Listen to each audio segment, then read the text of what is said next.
Hello, and welcome to the Battleship Brawl Companion. I'm Evil for Zergan, and this episode, I'm going to be reviewing the HMS Funky Good Time by Charodon. This is another roughly realistic layout of a ship with a very unrealistically sized set of armaments. We've got 8 quadruple turrets. I mean, even 8 main turrets is quite a bit more than any ship sported in real life. The record was set by HMS Agincourt with only 7 turrets. And furthermore, those turrets were only double turrets. Whereas this Funky Good Time has a massive 4 guns per turret for a broadside of 32 shells.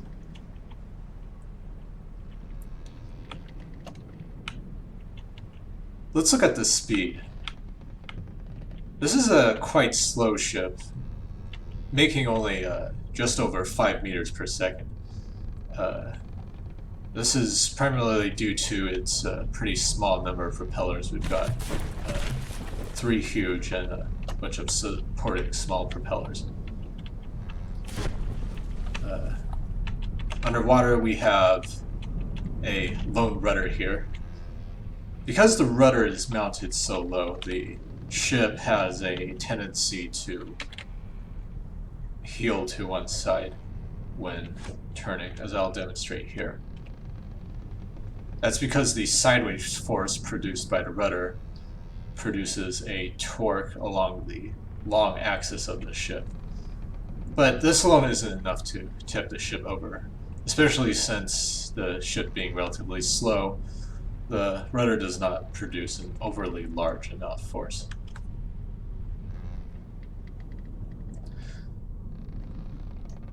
One unusual thing about this ship is that it has a full suite of detection equipment. Detection equipment is not required in this tournament. In fact, the detection mechanics themselves were only introduced halfway through the submission period for this tournament. So Menti has set the automatic detection to 1, which means that every ship gets perfect free detections. So these aren't necessary for this tournament, but if you want to use it as a campaign ship where detection is not set to 1, you really do need these detection equipments.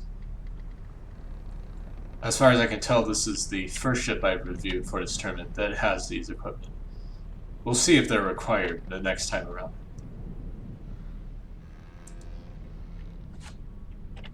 Let's talk about the hull armor. This is a, call it moderately armored ship. The sides have pretty good armor, especially around the ammo barrels filled with these metal blocks. Apart from the ammunition storage area and this massive array of repair bots, the ship's armor has this kind of spaced arrangement, which unfortunately I don't expect to be particularly helpful. By spacing, you're giving up the armor stack you could have with some with the armor in contiguous layers. Probably the weakest part of the armor is that the deck is made of wood and is only a single layer thick, so any plunging fire is going to have an easy time getting into the ship's internals. The ship has only 1 AI.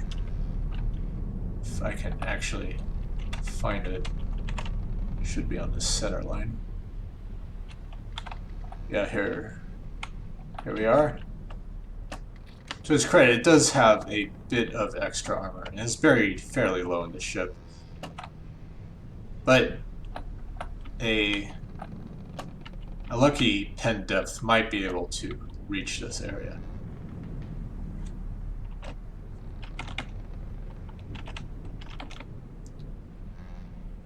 Finally, let's talk about the armament.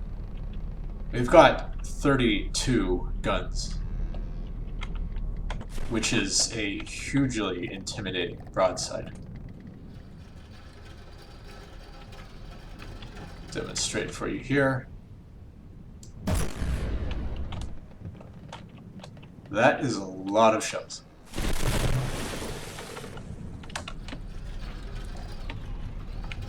However, this is a kind of a quantity over a quality approach.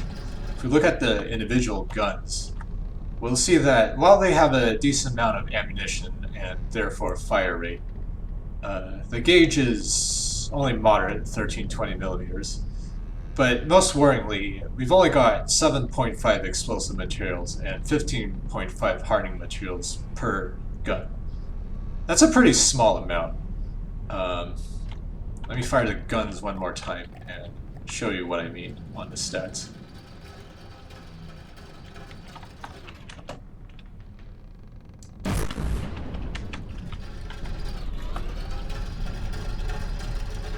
So, with about an 11-second reload, wait for it.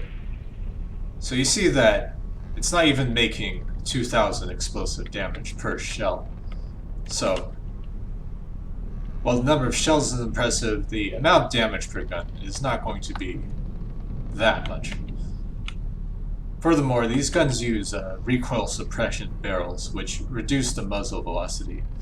So, despite these long barrels, the muzzle velocity is only 131 meters per second. So, these guns will probably have some difficulty hitting things at long range. But with 32 of them, one had still better watch out.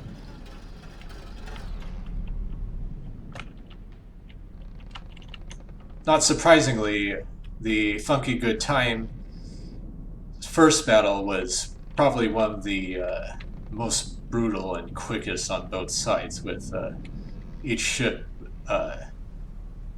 racing to blow the other one completely apart. In fact, as I recall, the last battle was decided by a mutual despawning where the Funky Good Time barely squeezed out the win.